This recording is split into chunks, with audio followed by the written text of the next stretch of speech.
Hello, everybody. This is Paul Thorn. I'm in Key West, Florida at the Milo Fest. Currently sitting in the Grateful Guitar shop here, and we're having a wonderful time being in this town, and it's fixing to get better. Another episode of Tales and Ales, and today my guest is a living icon of Texas songwriting, Wylie Hubbard. How you doing, man? I'm doing really probably better than I deserve. But I'm doing good, man. Well, I'm glad to have you here, man. I haven't been doing interviews of people for a long time, so I'm not the best in the world, but I care about my guests and I care about you. Well, thank you. So tell me what's been going on, man.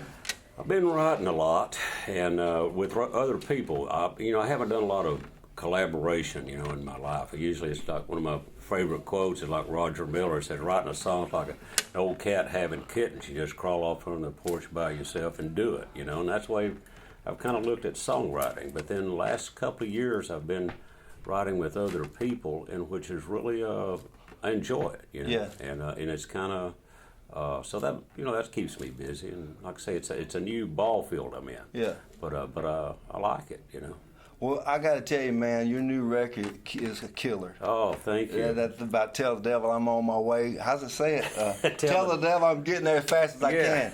That's an amazing album. Well, thank you. I was listening to it today, and that song, Open G. Open G, yeah. I like that song because it's telling you a simple thing like how to play guitar, but it's like it's telling you how to live life.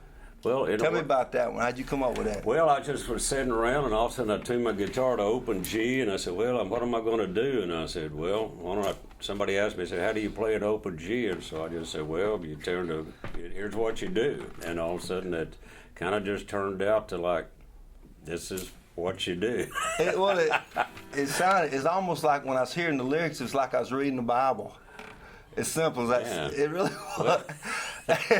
And that's that's something I wanted to ask you about. Is I grew up a minister's son, and so your music there's a gospel thread all the way through. Or it's almost like a biblical thing. Where did that come from? Well, like I say, I grew up in southeastern Oklahoma, and I had one grandmother was Church of Christ, the other was Baptist, and so it was this tug of war. One Sunday I'd go to the Church of Christ, one Sunday I'd go to Baptist, and and I really didn't know that much about it, except it was just a lot of whooping and hollering, and it was kind of scary in a way. Oh, yeah. 'Cause I didn't know what was going on, but I remember the music was just, it was just incredibly powerful, and then later on, when I moved to Dallas, I got into folk music. Yeah. And then, but then we did a little folk club there, and all of a sudden I was able to go see Lightning Hopkins and Mance Lipscomb, and so it was kind of the blues and the gospel just really spoke to me later on in my life. Like, this is powerful stuff. Yes, it is. And to show how powerful this stuff is, how about playing us a song? Well, okay, I can do that. Well, I tell you what, this isn't really, I mentioned folk music. I started off went to high school there in Dallas with Michael Murphy and B.W. Stevenson and some of these guys, and then feel very fortunate that I was able to hang around Guy Clark and Towns Van Zandt, where the lyrics were really important. So the folk music thing was, really important, where the lyrics are important. And this is, I think I'll do the title track off Tell the Devil I'm Getting There as Fast as I Can. I love that song. Well, I said the title wrong, but I knew what I was talking about. I tell people that, it's not really a concept album, but there's kind of a theme that runs through a couple of songs there, and that theme is, as I hope God grades on a curve. Isn't that the truth? I'm going to hell if he don't. Well, like a C minus, right. Maybe it won't get me into heaven proper, maybe give me some sort of celestial vocational night school. You know what my parents would do to me if I came home with all D's? They'd give me $5 because I passed. That's right. I'm not kidding. Oh man. That's right. So I feel you. Yeah. All right. Yeah. So let me do this. This is kind of what like a rock and roll fable. I feel very fortunate, I kind of write whatever I want to write about, And like you, I'm not writing because I have a publishing deal. I'm not writing trying to get somebody to record. I'm just writing, like, oh damn, there's the snake farm. Yeah, exactly. Right there, Exactly. So this is kind of my rock and roll fable.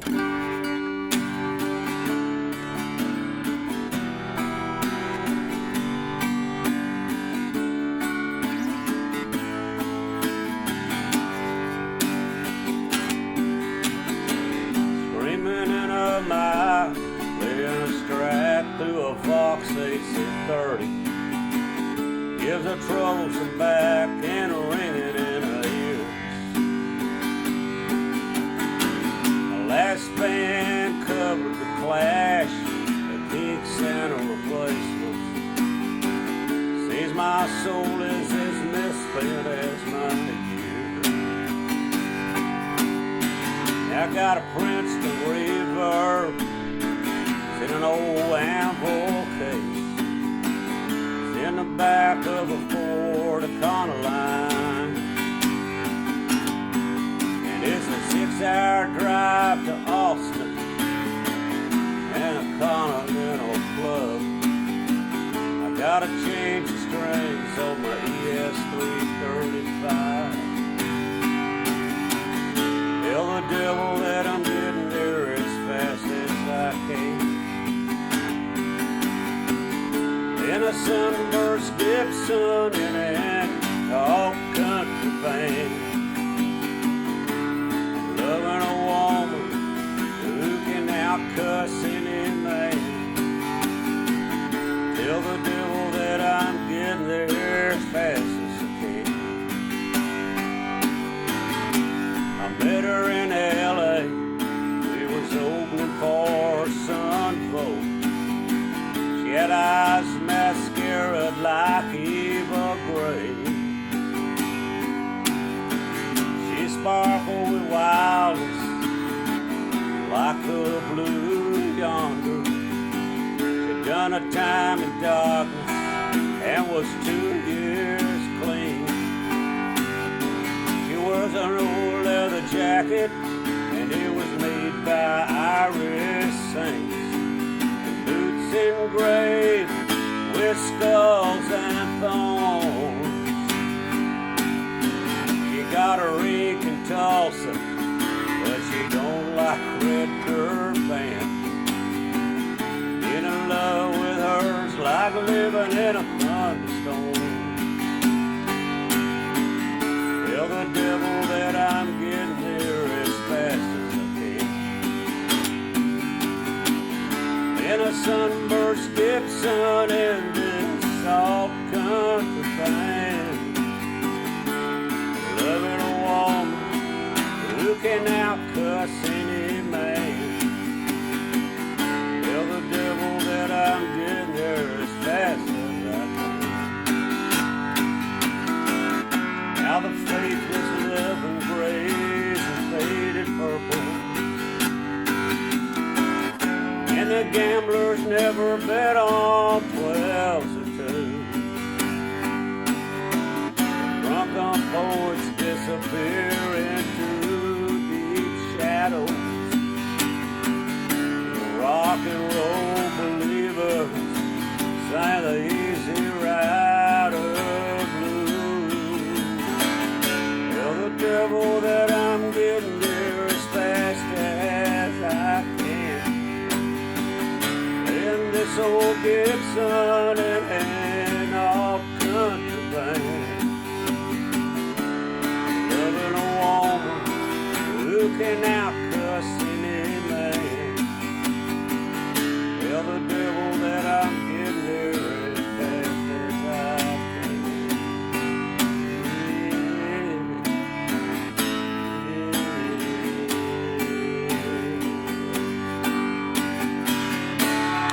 can.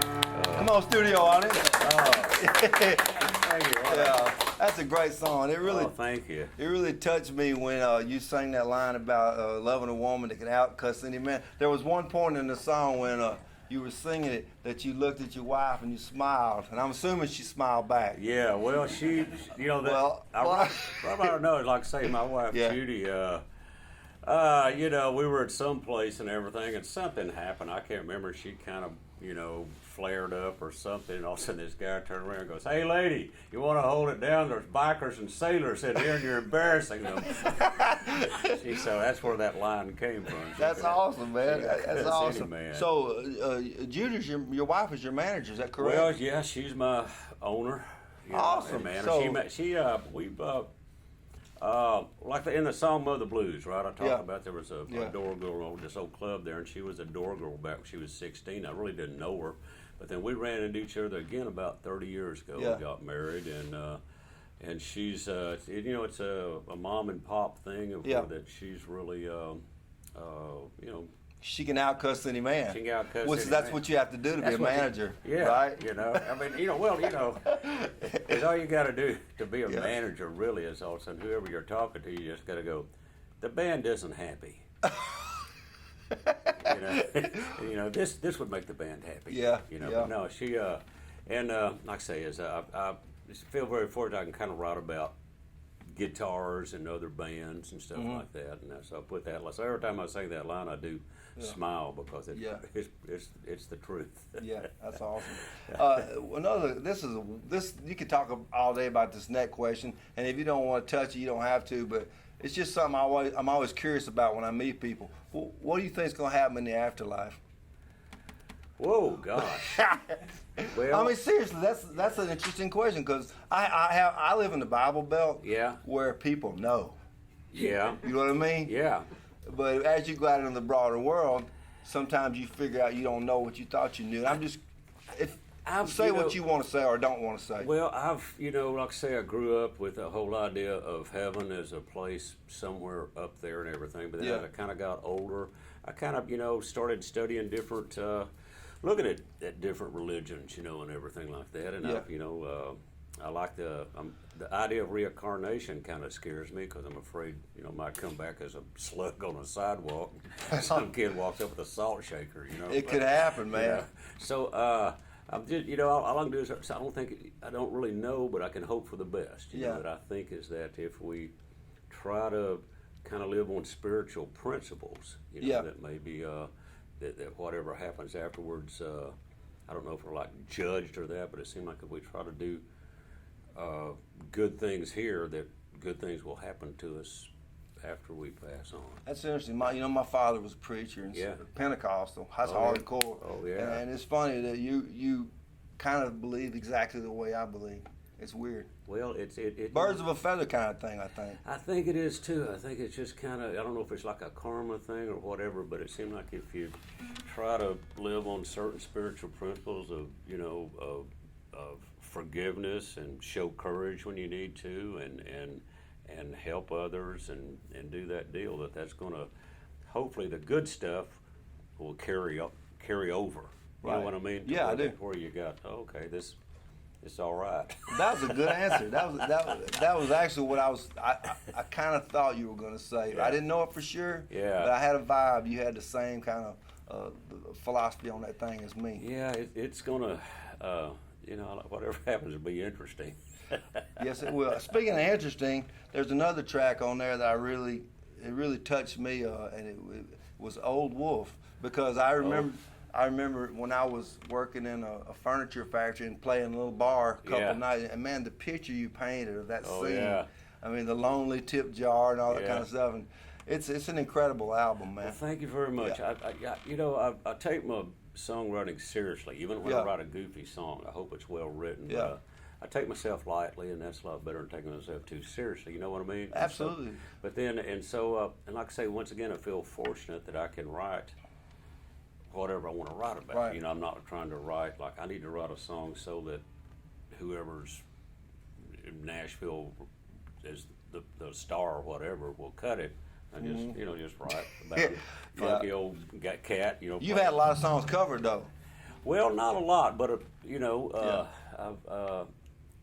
the ones that I have been covered. I really respect those people for lowering their standards. No, that's not true. No, that's You know not what true. I mean? But you know what I mean. But I Yeah, feel yeah. very fortunate. Yeah. I'm not like a Nashville guy where the as they call briefcase writers, where you're trying. We're to get, trying to get a cut. Yeah, Yeah.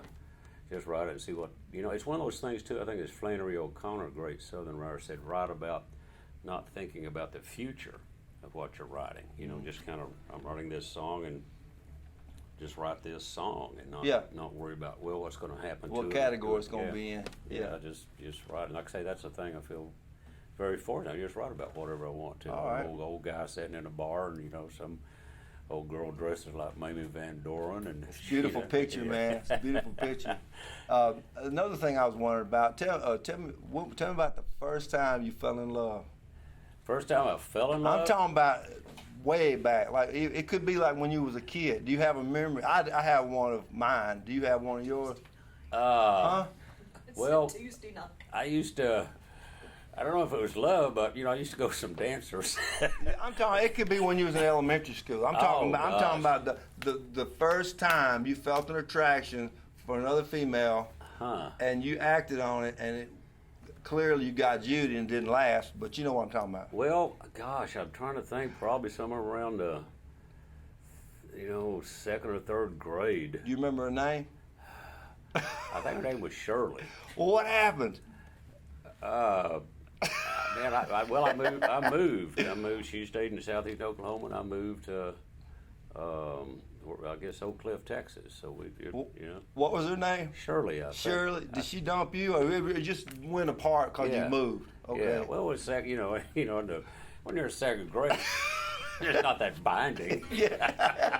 Yeah. My daughter fell in. Well, had her first real relationship recently. She's 15, and she basically got tired of the relationship, and she broke up with him. And I felt bad for him. And he said something that really almost made me cry, man. He said, "I thought it would last forever." Oh. You know what I mean? Yeah. I felt bad for him, man. I really did. But he'll get over it eventually. Yeah. Well, here's the thing to it is, I wrote a book, and I got this little thing in the book, and I talk about this one little deal like. I give advice, like a bunch of young kids come up and they ask me stuff and everything. And so in this book, I gave this one advice, like if you're a young, broke songwriter and you can't afford to buy a good guitar, here's what you do.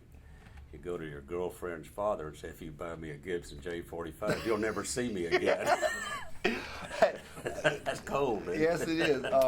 Hey, I was thinking about that girl. What was her name again? Shirley. Shirley. Yeah. She's probably going to see this. Oh. She's probably going to see that. And Shirley, don't be private messaging him on Facebook. He's happily in love with Judy, who totes a gun and knows how to cuss really good. So anyway. Why'd you bring that up, Paul? No.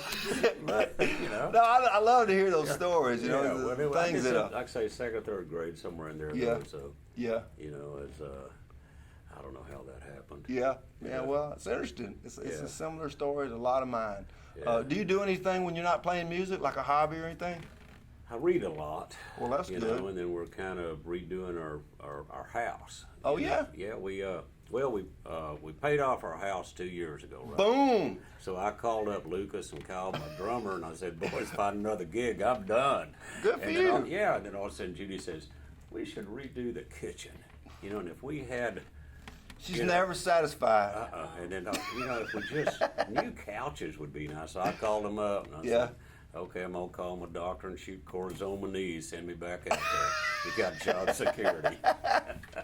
Well, man, you're one of my heroes. I want to thank you for being on my show. Man, I tell you what, it's a treat, man. Every time I see you, I remember we did the Outlaw Cruise with this in the Steve World, man. You killed. I'm just trying to do the best I can to make it through. And you have a song that is such a popular song. It's called Snake Farm. Yeah. And I recorded it, and I sing it almost every night, and the crowd just goes crazy. Well, there's an old snake farm down there between Austin and San Antonio in New Braunfels. I've been there. And it's been there like 40 years. Yeah. And I've driven by it probably 10,000 times. And one day I'm driving by and I go, ooh. Yeah. I go, gosh, it just sounds nasty. And I went, well, it is. It's not a church. It's a reptile house. I went, but then here's where the songwriting thing came in. That's what, songwriters call the great aha. So I had the chorus, and I said, well, what am I going to do with it? I said, I'll make it a love song. About a man who doesn't like snakes, and he's in love with a woman at the snake farm. Then you start thinking about what kind of woman work at the snake farm, and they just flow together. Yeah, I bought a T-shirt from that place. Did you get a T-shirt? Did you get a T-shirt? Yeah, I got a T-shirt. Okay. Yeah. Well, if we can't, if I don't mess you up, let's sing that. Okay, let's sing that song. All right. Hey, and this will be the end of it. We're gonna sing y'all out. Love Ray Wylie Hubbard. Check out his new record. It's called Tell the Devil. I'm getting there as fast as I can. All right, let's do this.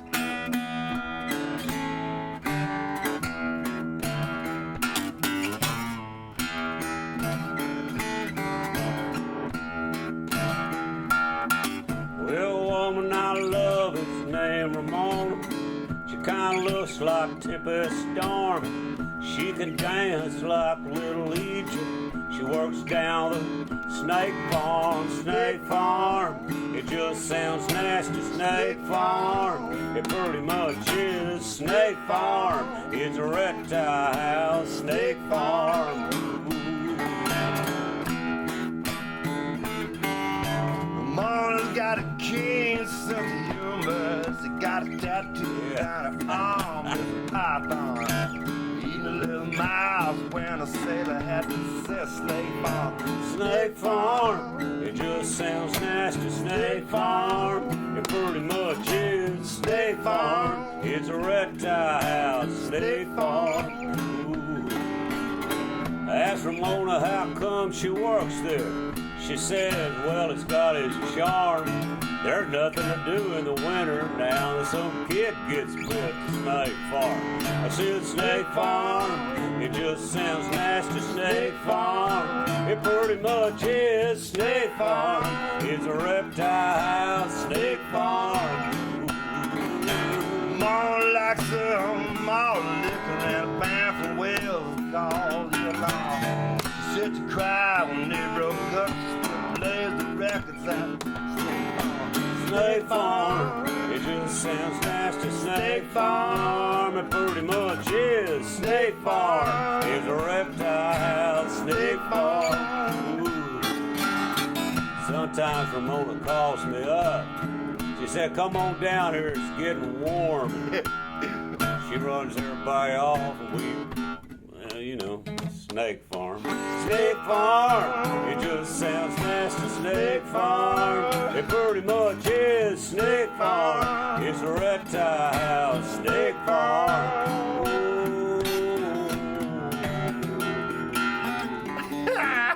Ray Wylie Hubbard. Oh, Thorn, All right. thank you. Thanks again. Thank you, bro. All right.